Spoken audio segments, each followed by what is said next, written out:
আসসালামু আলাইকুম। আশা করি সবাই ভালো আছেন।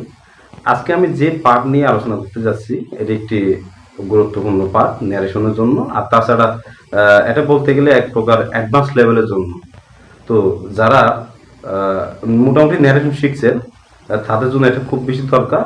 আর যারা ন্যারেশন একটু কম বুঝেন বা কম জানেন, এখনো পর্যন্ত ন্যারেশন সম্পর্কে আইডিয়া কম, তাদেরকে আমি রিকোয়েস্ট করব, রিকমেন্ড করব, আপনারা দয়া করে আমার ন্যারেশনের বেসিক যে পার্টগুলো রয়েছে এগুলো আপনারা দেখে নেবেন। আমি ভিডিও ডেসক্রিপশনে লিঙ্ক দিয়ে দিব, আপনারা সেই ডেসক্রিপশনের লিঙ্কে প্রবেশ করে ভিডিওগুলো দেখে নেবেন। এতে করে আপনার এই পার্টটা বুঝতে আরো সুবিধা হবে। আর ন্যারেশন সম্পর্কে যে আপনার একটা ভয়, একটা ভীতি, সেটাও আপনার দূর হয়ে যাবে ইনশাআল্লাহ সেই ভিডিওগুলো দেখলে। আমি খুব সহজে বোঝানোর চেষ্টা করছি ওই ভিডিওগুলোতে একটা ডিরেক্ট ন্যারেশনকে কিভাবে ইনডিরেক্ট ন্যারেশনে পরিণত করতে হয়, একদম মুখস্থ না করে বুঝে বুঝে কিভাবে করতে হয় আমি আমার মতো করে আমার সাধ্য মতো আমি চেষ্টা করছি। আশা করি আপনারা সেই ভিডিওগুলো দেখে নেবেন। আজকের পার্টে যা রয়েছে তা হচ্ছে ডিরেক্ট ন্যারেশনকে যে আমরা ইনডিরেক্ট করি, ওই ডিরেক্ট ন্যারেশনকে ইনডিরেক্ট করতে আমরা টেন্স বা ভার্বের পরিবর্তন করে থাকি। তবে কিছু কিছু সময় বা কিছু কিছু ক্ষেত্রে টেন্স বা ভার্বের পরিবর্তন হয় না। তো আজকের আলোচনায় থাকবে সেগুলাই, অর্থাৎ কখন কখন টেন্স বা ভার্বের পরিবর্তন হয় না। তাহলে আমি আজকের মূল আলোচনায় ফিরে যাই।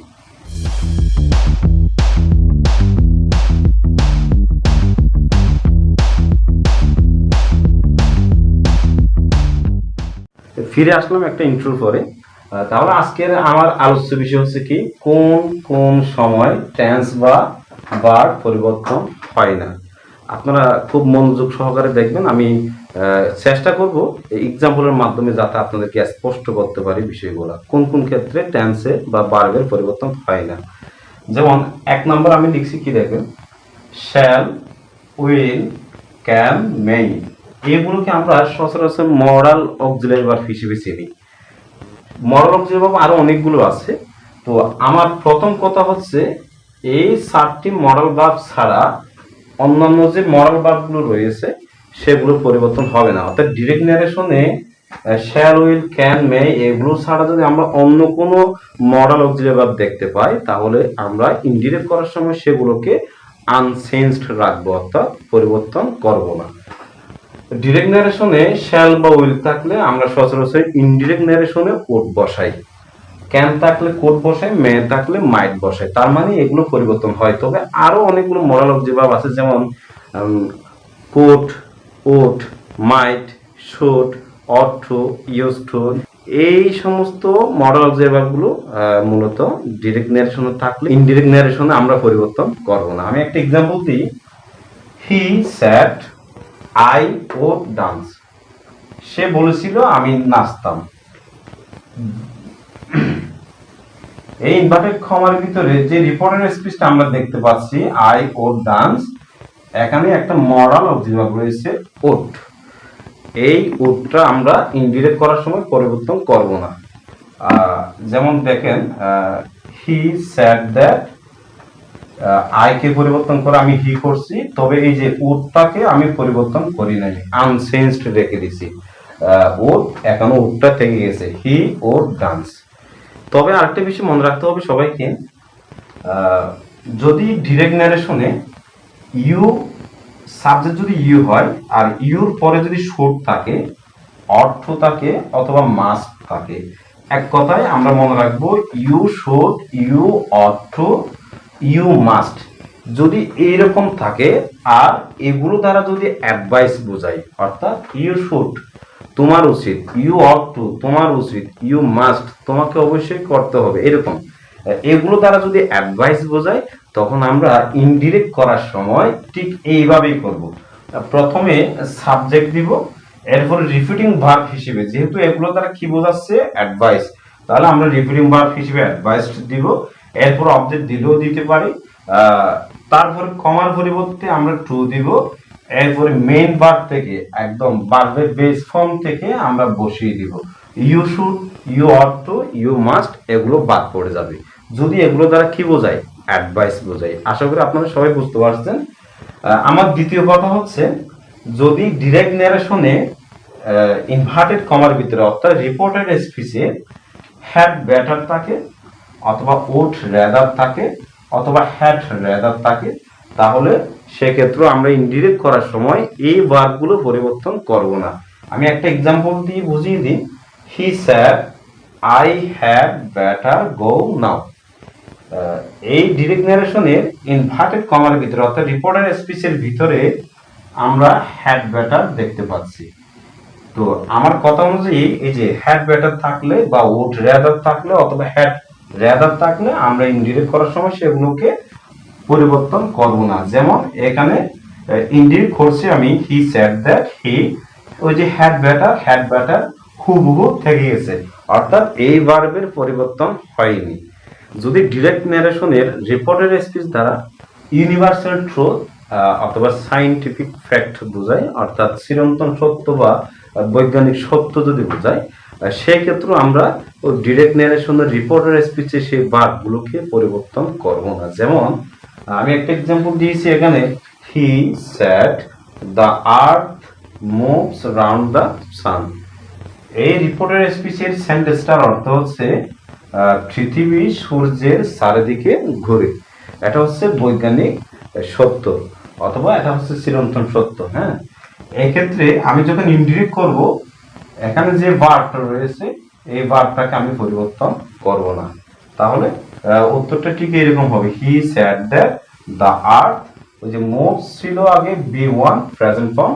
আমরা সচরাচর এমনিতেই ডিরেক্ট ন্যারেশনের ভার্ব যদি বি1 হয়, ইনডিরেক্ট করার সময় সেটাকে বি2 করি, অর্থাৎ প্রেজেন্ট ফর্ম হলে ফার্স্ট ফর্ম করি। কিন্তু এইখানে পরিবর্তন হয়নি। কেন হয়নি বুঝতে পারছেন তো? ইউনিভার্সাল ট্রুথ অথবা সায়েন্টিফিক ফ্যাক্ট বোঝালেই তখন আমরা ভার্বগুলোকে কি করব? অপরিবর্তন রাখবো। তারপরে দেখি আমরা আর কখন টেন্স বা ভার্বের পরিবর্তন হয় না। ডিরেক্ট ন্যারেশনের রিপোর্টের স্পিচে যদি টাইম ক্লজ থাকে, অর্থাৎ যে ক্লজ দ্বারা সময় বোঝায় সেটাকে টাইম ক্লজ বলা হয়। যদি টাইম ক্লজ থাকে তখন সেই টাইম ক্লজের ভার্বগুলো আমরা কি রাখবো? অপরিবর্তন রাখবো, অর্থাৎ পরিবর্তন করব না। আমি একটা এক্সাম্পল দিলে হয়তো এই বিষয়টা আপনাদের স্পষ্ট হবে। টাইম ক্লজ বলতে কি বোঝায় আমি একটু বুঝিয়ে বলি। একটা এক্সাম্পল দেখেন আপনারা, হি স্যাড, তিনি বলেছিলেন, when I lived in cities, অর্থাৎ Chattogram, when I lived in Chattogram I gossiped with my friends. এর অর্থ হচ্ছে যখন আমি চট্টগ্রামে থাকতাম তখন আমি আমার বন্ধুদের সাথে আড্ডা দিতাম বা গল্প গুজব করতাম।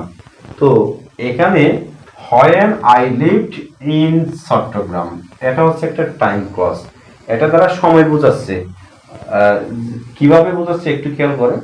আমি আমার বন্ধুদের সাথে আড্ডা দিতাম। কখন দিতাম? কখন দিতাম আড্ডা?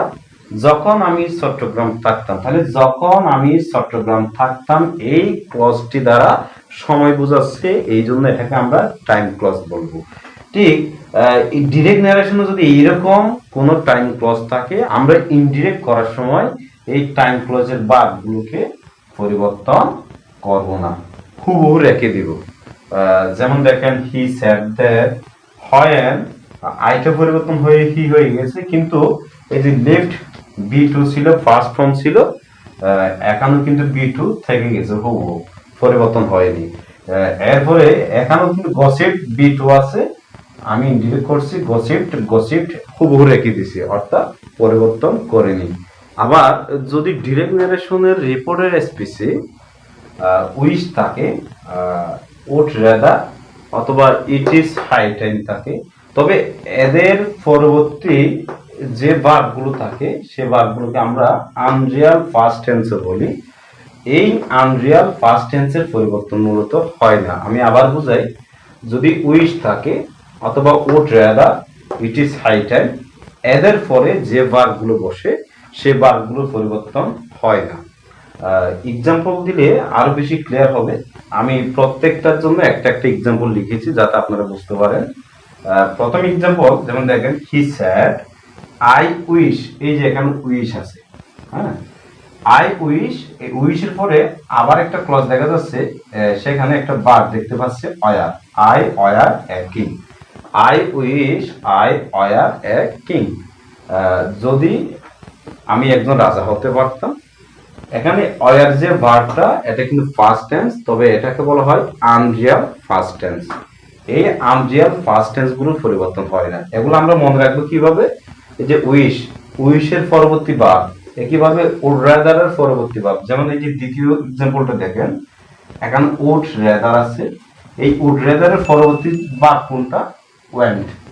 এই ওয়েন্টটাও আমরা পরিবর্তন করব না, এটাকেও আনরিয়াল ফার্স্ট টেন্স বলা হয়। একইভাবে ইট ইজ হাই টাইম এর পরবর্তী যে ভার্ব সেটাও আমরা পরিবর্তন করব না, যেমন দেখেন ইট ইজ হাই টাইম, এর পরবর্তী ভার্ব কোনটা? এখানে স্টার্টেড। এই ভার্বটাও ফার্স্ট ফর্মে রয়েছে, এগুলোকে বলা হয় মূলত আনরিয়াল ফার্স্ট টেন্স। এই আনরিয়াল ফার্স্ট টেন্স গুলো পরিবর্তন আমরা করব না। তাহলে আমরা মনে রাখবো এইভাবে, উইশ অথবা উড রাদার অথবা ইট ইজ হাই টাইম, এদের যে পরবর্তী ভার্বগুলো আমরা পাবো সেই পরবর্তী ভার্বগুলো পরিবর্তন আমরা করব না। এক্সাম্পলটা দেখেন, আমি উত্তরটা লিখছি কিভাবে? হি স্যাড দ্যাট, আমি কমার পরিবর্তন করছি, পার্সন পরিবর্তন করছি, রিপিটে ভার্ব দিছি, কিন্তু হ্যাঁ এখন উইশ যে ভার্বটা আমি বলছি, উইশের পরবর্তী যে ভার্বটা সেটা পরিবর্তন করব না। উইশ এখানে প্রেজেন্ট ফর্মে রয়েছে অর্থাৎ বি1, সেটাকে আমি ফার্স্ট ফর্ম করছি বি2, কিন্তু এরপরে যে অয়ার রয়েছে অয়ারটা আমি হুবহু রেখে দিলাম, পরিবর্তন করলাম না, কারণ এটা হচ্ছে আনরিয়াল ফার্স্ট টেন্স। দ্বিতীয় যে সেন্টেন্সটা, he said I would rather that he went away, এখানে উড রাদার তো এমনিতেই পরিবর্তন হয় না, এটা আমি কিছুক্ষণ আগে বলছিলাম, তবে এর পরবর্তী আরেকটা ভার্ব আমি দেখতে পাচ্ছি যেমন ওয়েন্ট, এটা হচ্ছে বি2, ফার্স্ট ফর্মে রয়েছে। সাধারণ নিয়ম অনুযায়ী আমরা বি2 থাকলে অর্থাৎ ফার্স্ট ফর্ম থাকলে হ্যাড দিয়ে এরপর ভার্বটাকে বি3 করে, হ্যাড প্লাস বি3, কিন্তু এখানে ওয়েন্টটা আমি হুবহু রেখে দিলাম, কারণ এটা হচ্ছে আনরিয়াল ফার্স্ট টেন্স। এটা আমি চিনবো কিভাবে? এই যে উড রাদারের পরে আছে, হ্যাঁ উড রাদারের পরবর্তী যে ভার্বটা এটাকে বলা হয় আনরিয়াল ফার্স্ট টেন্স। 3 নম্বর যে এক্সাম্পলটা, he said to me it is high time you studied hard, এখানে he said to me আমি উত্তর লিখছি he told me that it is এর পরিবর্তে আমি was বসালাম, কারণ আমি তো বলছি it is high time এর পরবর্তী ভার্বগুলো পরিবর্তন করব না, তার মানে এই না যে ইসটাকেও আমি পরিবর্তন করব না, ইসটা আমি পরিবর্তন করে দিবি, ইস থাকলে was হয়। এরপরে যে ভার্বটা আছে ইউ স্টাডিড, স্টাডিড কিন্তু বি2 তে আছে ফার্স্ট ফর্মে, এই ফার্স্ট ফর্মের ভার্বটা কিন্তু আমি এখানে পরিবর্তন করিনি, করবও না। তাহলে আমরা কি বুঝলাম, কি শিখলাম? উইশ অথবা উড রাদার অথবা ইট ইজ হাই টাইমের পরে যে ভার্বগুলো আমরা পাবো সেই ভার্বগুলো হুবহু রেখে দিবে, এদের কোনো পরিবর্তন হবে না। যদি ডিরেক্ট ন্যারেশনের রিপোর্টের স্পেসে কন্ডিশনাল সেন্টেন্স থাকে, তখন আমরা একটু খেয়াল করব কন্ডিশনাল সেন্টেন্সটা কি ফার্স্ট কন্ডিশনাল নাকি সেকেন্ড কন্ডিশনাল নাকি থার্ড কন্ডিশনাল।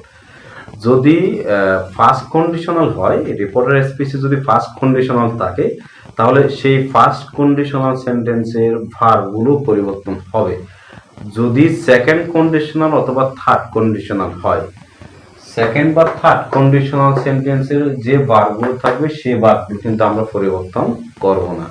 এখন কন্ডিশনাল সেন্টেন্স আমরা সবাই চিনি কিনা, তো অনেকে হয়তো বা নাও চিনতে পারি, যদি চিনি তাহলে ভালো কথা, আর যদি না চিনে থাকি, আমরা যারা চিনবো না এই কথাটা শেখার সাথে সাথে আমরা কন্ডিশনাল সেন্টেন্সটাও একেবারে শিখে নেব, অর্থাৎ সেকেন্ড বা থার্ড কন্ডিশনাল হলেই ওই সেন্টেন্সের ভার্বগুলো পরিবর্তন করব না, এটা আমরা মনে রাখবো, শিখবো, এটা তো ঠিক আছে, তবে এর পাশাপাশি আমাদেরকে কন্ডিশনাল সেন্টেন্সগুলো চিনে নিতে হবে।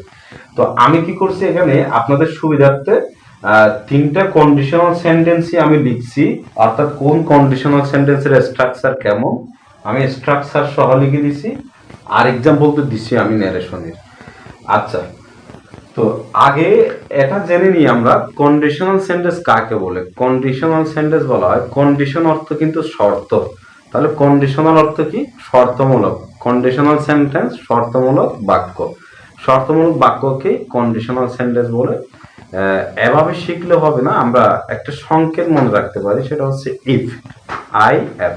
ইফ যদি থাকে কোনো সেন্টেন্সের শুরুতে, যদি ইফ থাকে তাহলে ওই সেন্টেন্সটাকে আমরা কন্ডিশনাল সেন্টেন্স বলবো। আমি আরেকটু ইজি করে বলি, ইফ যুক্ত সেন্টেন্সকেই কন্ডিশনাল সেন্টেন্স বলে। এখন ইফ যুক্ত কোন সেন্টেন্সটা কোন কন্ডিশনাল হবে সেটা নির্ভর করবে স্ট্রাকচারের উপর। আমি স্ট্রাকচারটা একটু দেখিয়ে দিই।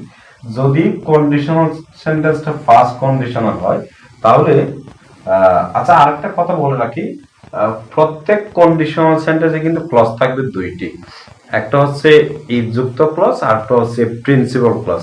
আমরা উভয় ক্লজের স্ট্রাকচারটা মনে রাখবো। ফার্স্ট কন্ডিশনালের ইফ যুক্ত ক্লজ, এই যে এই ফার্স্ট কন্ডিশনাল সেন্টেন্সের ইফ যুক্ত ক্লজের ভার্বটা হবে V1 প্রেজেন্ট ফর্ম। ইফ যুক্ত সেন্টেন্সের ভার্ব যদি V1 হয় তাহলে সেটাকেই আমরা ফার্স্ট কন্ডিশনাল বলবো। আর ইফ যুক্ত ক্লজের ভার্বটা যদি V1 হয় প্রেজেন্ট ফর্ম হয় তখন আরেকটা যে ক্লজ থাকবে প্রিন্সিপাল ক্লজ, সেই ক্লজের ভার্বটা মূলত সচরাচর এইরকম হবে, অর্থাৎ শ্যাল বা উইল থাকতে পারে অথবা ক্যান মে থাকতে পারে, এরপরে ভার্বটা কিন্তু বেস ফর্ম হবে। তাহলে টোটাল ব্যাপারটা কি দাঁড়ালো, ফার্স্ট কন্ডিশনালের স্ট্রাকচারটা কেমন, ইফ যুক্ত ক্লজের ভার্বটা হবে V1 আর প্রিন্সিপাল ক্লজের ভার্বটা হবে শ্যাল অথবা উইল অথবা ক্যান অথবা মে, তারপরে মেইন ভার্বটা বেস ফর্ম হবে। এইরকম স্ট্রাকচার হলেই সেটাকে আমরা ফার্স্ট কন্ডিশনাল সেন্টেন্স বলবো। আর ডিরেক্ট ন্যারেশনে যদি ফার্স্ট কন্ডিশনাল সেন্টেন্স থাকে তাহলে অবশ্যই আমরা ইনডিরেক্ট করার সময় সেগুলো পরিবর্তন করব। আমি এক্সাম্পল দিয়েছি, একটু দেখেন। হি said if he dances he will get a gift. এই সেন্টেন্সটাতে ইফ আছে, ইফ আছে বলেই এটাকে আমরা কন্ডিশনাল সেন্টেন্স বলবো। আমি কি বলছিলাম, ইফ যুক্ত সেন্টেন্স কে বলে কন্ডিশনাল সেন্টেন্স। আর ইফ যুক্ত সেন্টেন্সের ইফ যুক্ত ক্লজে যদি ভার্বটা V1 হয়, যেমন এখানে ডান্সেস, এই ভার্বটা কিন্তু V1 হলে সেটাকে আমরা কোন কন্ডিশনাল বলবো, ফার্স্ট কন্ডিশনাল। আর ওই ফার্স্ট কন্ডিশনাল সেন্টেন্সের প্রিন্সিপাল ক্লজে কিন্তু অবশ্যই কি থাকবে, শ্যাল বা উইল, ক্যান বা মে। এখানে উইল আছে, এর পরবর্তী ভার্বটা কিন্তু B0 আছে। আমি স্ট্রাকচারটা ঠিক যেভাবে লিখে দিয়েছি বা যেভাবে বলেছি এখানে এক্সাম্পলটা ঠিক সেভাবে মিল আছে কিন্তু। তো এরকম যদি হয় ইনডিরেক্ট করার সময় কিন্তু আমরা ভার্বগুলো পরিবর্তন করব। যেমন দেখেন, হি স্যাড দ্যাট ইফ হি, এই যে ডান্স এটা V1 আছে, আমরা সচরাচর V1 থাকলে সেটাকে B2 করি। এই যে আমি এখানে B2 করছি ডান্স, তার মানে এখানে ভার্বটা পরিবর্তন হয়েছে। আর উইল থাকলে আমরা সচরাচর কি বসাই, উড বসাই। তো এখানে উইল ছিল, এখানে উড হয়েছে। এর মানে কি দাঁড়াচ্ছে, এটা ফার্স্ট কন্ডিশনাল, এই জন্য ভার্বগুলো কি হয়েছে, পরিবর্তন হয়েছে। কিন্তু যদি সেকেন্ড বা থার্ড কন্ডিশনাল হয় তখন ভার্বগুলো পরিবর্তন হবে না। নিচের এক্সাম্পল গুলো খেয়াল করেন।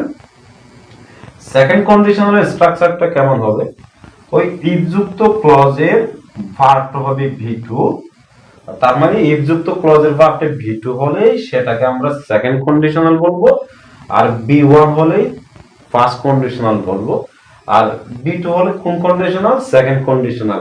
সেক্ষেত্রে প্রিন্সিপাল ক্লজের ভার্বটা হবে এরকম, উড অথবা কুড থাকবে, এরপর ভার্বটা হবে বেস ফর্ম V0 হবে। তাহলে টোটাল ব্যাপারটা কি দাঁড়ায়, অর্থাৎ সেকেন্ড কন্ডিশনাল সেন্টেন্সের স্ট্রাকচারটা কেমন হচ্ছে, ইফ যুক্ত ক্লজের ভার্বটা হবে V2 আর প্রিন্সিপাল ক্লজের ভার্বটা হবে উড অথবা কুড, এরপরে বেস ফর্ম হবে, মেইন ভার্বের বেস ফর্ম বসবে। এই ক্ষেত্রে অর্থাৎ সেকেন্ড কন্ডিশনালের ক্ষেত্রে আমরা ইনডিরেক্ট করার সময় ভার্বগুলো অপরিবর্তন রাখবো, পরিবর্তন করব না। আমি এক্সাম্পলের মাধ্যমে দেখিয়ে দিয়েছি। এই যে he said if I were rich, এই যে এখানে ইফ আছে বলে এটা কন্ডিশনাল সেন্টেন্স, আর এই ইফ যুক্ত ক্লজের ভার্বটা হচ্ছে এখানে ওয়্যার কে কিন্তু B2 বলা হয়, ওয়াজ বা ওয়্যার এগুলো B2, আর এম ইজ আর এগুলোকে আমরা V1 বলি। সে যাই হোক, তো ইফ যুক্ত ক্লজের ভার্বটা আমরা B2 পাচ্ছি, ফার্স্ট ফর্মে পাচ্ছি, আর পরবর্তী মানে প্রিন্সিপাল ক্লজের ভার্বটা পাচ্ছি এরকম ওর, এখানে কোটও দেওয়া যায়, তো মেইন ভার্বটা কিন্তু B0 হবে। এই যে সেকেন্ড কন্ডিশনাল, যদি ডিরেক্ট ন্যারেশনের সেকেন্ড কন্ডিশনাল থাকে আমি ইনডিরেক্ট করার সময় পরিবর্তন করব না। এই যে দেখেন, হি স্যাড দ্যাট ইফ হি, এই যে ওয়্যার থেকে গেছে মানে পরিবর্তন হয়নি। এখানে উড হ্যাভ থেকে গেছে, এই ভার্বটাও পরিবর্তন হয়নি। তাহলে আমরা কি শিখলাম, সেকেন্ড কন্ডিশনাল হলে সেই ক্ষেত্রে ভার্বগুলো আমরা আনচেঞ্জড রাখবো, মানে পরিবর্তন করব না। তো একইভাবে থার্ড কন্ডিশনাল সেন্টেন্স হলেও পরিবর্তন করব না, তবে থার্ড কন্ডিশনাল সেন্টেন্সের স্ট্রাকচারটা কেমন হয় একটু আমরা দেখে নিই। ইফ যুক্ত ক্লজের ভার্বটা হবে হ্যাড প্লাস ভি3, অর্থাৎ ইফ যুক্ত ক্লজে একটা হ্যাড থাকবে এবং মেইন ভার্বটা ভি3 হবে, আর প্রিন্সিপাল ক্লজের ভার্বটা হবে এরকম উড হ্যাভ অথবা কুড হ্যাভ, এবার মেইন ভার্বটা হবে ভি3। তাহলে ইফ যুক্ত ক্লজে যদি ভার্বটা আমরা এভাবে দেখি, এরকম দেখি হ্যাড প্লাস ভি3, আর ওদিকে উড হ্যাভ অথবা কুড হ্যাভ প্লাস ভি3, তাহলে সেটাই হবে থার্ড কন্ডিশনাল। আর সেই ক্ষেত্রে আমরা ইন্ডিরেক্ট করার সময় ভার্বগুলো পরিবর্তন করব না। এক্সাম্পলটা আপনারা দেখে নেন। হি স্যাড, এই যে if I had earned much money, এখানে হ্যাড আছে আর্নড আছে, অর্থাৎ হ্যাড প্লাস ভি3। ইফ যুক্ত ক্লজের ভার্বটা হ্যাড প্লাস ভি3, আর প্রিন্সিপাল ক্লজের ভার্বটা দেখেন উড হ্যাভ আছে, এরপর মেইন ভার্বটা ভি3 আছে। এখানে কুড হ্যাভও দেওয়া যেত। তাহলে এটা কোন কন্ডিশনাল আমরা স্ট্রাকচার অনুযায়ী বুঝতে পারতেছি এটা থার্ড কন্ডিশনাল। সেই ক্ষেত্রে আমরা ইন্ডিরেক্ট করার সময় ভার্বগুলো পরিবর্তন করব না, যেমন আমি ইন্ডিরেক্ট করছি এখানে। এই যে হ্যাড আর্নড যেভাবে ছিল আমি হ্যাড আর্ন সেভাবেই রেখে দিছি। এদিকে উড হ্যাভ হেল্পড ছিল, এখানেও আমি উড হ্যাভ হেল্পড রেখে দিছি, অর্থাৎ পরিবর্তন করিনি। এভাবে আমরা একটু খেয়াল করব ডিরেক্ট ন্যারেশনে ভার্বগুলো কেমন আছে, কোন পরিস্থিতিতে আছে, কখন কখন পরিবর্তন হবে না, কখন কখন পরিবর্তন হবে। যখন পরিবর্তন হবে না তখন তো পরিবর্তন করব না, আর পরিবর্তন যদি হয় তাহলে আমরা যে পরিবর্তনের যে নিয়মগুলো শিখেছি সেই নিয়ম অনুসারে পরিবর্তন করে দেব। আমি প্রথম থেকে আরেকটা বার সবগুলো একটু মনে করিয়ে দিই কখন কখন ভার্বগুলো পরিবর্তন হবে না। শ্যাল, উইল, ক্যান, মে, এই মডেল অবজেক্টিভ ভার্ব ছাড়া অন্যান্য মডেল ভার্ব যদি থাকে তাহলে আমরা সেগুলো পরিবর্তন করব না। আবার ইউনিভার্সাল ট্রুথ অথবা সায়েন্টিফিক ফ্যাক্ট যদি বোঝায় কোনো সেন্টেন্স দ্বারা, ডিরেক্ট ন্যারেশনের কোনো সেন্টেন্স দ্বারা যদি ইউনিভার্সাল ট্রুথ বা সায়েন্টিফিক ফ্যাক্ট বোঝায়, সেই ক্ষেত্রে আমরা ভার্বগুলো পরিবর্তন করব না। আর উড রেদার, হ্যাড বেটার যদি থাকে সেই ক্ষেত্রে ভার্ব পরিবর্তন করব না। আবার আনরিয়াল ফার্স্ট টেন্স গুলো আমরা পরিবর্তন করব না, অর্থাৎ উইশ, উড রেদার অথবা ইট ইজ হাই টাইম, এইগুলো পরে যে ভার্বগুলো আমরা পাবো সেগুলো পরিবর্তন করব না। আবার কন্ডিশনাল সেন্টেন্সের ক্ষেত্রে যদি সেকেন্ড কন্ডিশনাল অথবা থার্ড কন্ডিশনাল পাই সেক্ষেত্রে আমরা ভার্বগুলো পরিবর্তন করব না, তবে ফার্স্ট কন্ডিশনাল সেন্টেন্স হলে আমরা ভার্বগুলো পরিবর্তন করব। এই হচ্ছে কথা। তাহলে আজকে আমার এই ক্লাসটা এখানেই শেষ করতেছি। সবাই সুস্থ থাকবেন, ভালো থাকবেন। আগামীবার আবার দেখা হবে এই আশায় আমি ক্লাসটা শেষ করি। আল্লাহ হাফেজ।